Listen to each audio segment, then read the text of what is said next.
आज मी करणार आहे भरलं वांगं. त्यासाठी मी स्वच्छ धुवून घेते वांगी ही. एकदम मी फ्रेशच आणलेत. ताजी अशी छोटी छोटी वांगी खूप छान आहेत आणि हिला काठीही आहेत. काटेरी वांगी खूपच चवीला असतात. इथे मी घेतलेले आहे शेंगदाणं, लसणाच्या पाकळ्या, कोथिंबीर याचं मी मिक्सरला कूट करून घेणार आहे आणि तोवर मी इथे कट करते. पहिला देठ थोडासा काढून टाकते. देठ हा ठेवायचाच, पण थोडासा समोरचा भाग काढून टाकायचा आणि याचा चौकोन असा भाग करायचा. 4 भाग करायचे असे. टोकाचा भाग असाच ठेवून द्यायचा.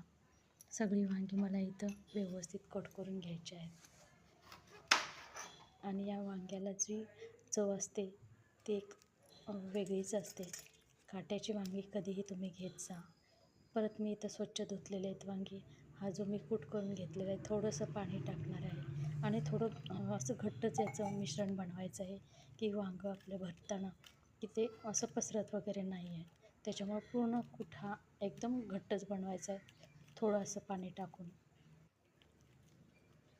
असा माझा कूट बनलेला आहे आणि व्यवस्थित असं हे सगळं कूट असं भरलेलं आहे वांगीत.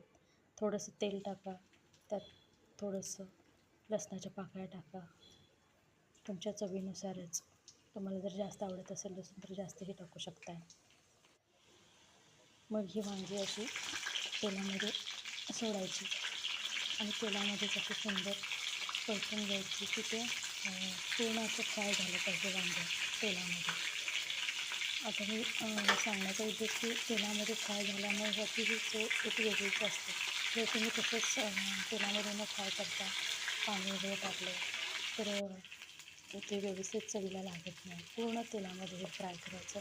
थोडं थोडंसं असं काळपट दापट दिसलं पाहिजे. त्याच्याप्रमाणेच तुम्ही हे वांगं बनवताना करायचं.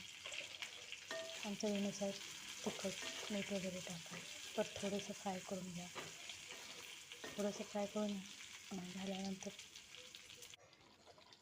त्याच्यावर एक प्लेट ठेवा. हे वांगं तुम्हाला फक्त वाफेवरती शिजवायचं आहे. एकदम गॅस असा कमी हे करायचं आहे. थोडंसं प्लेटीत वरती पाणी टाकायचं आहे, जेणेकरून तुमची वांगी ही वाफेवरती शिजते.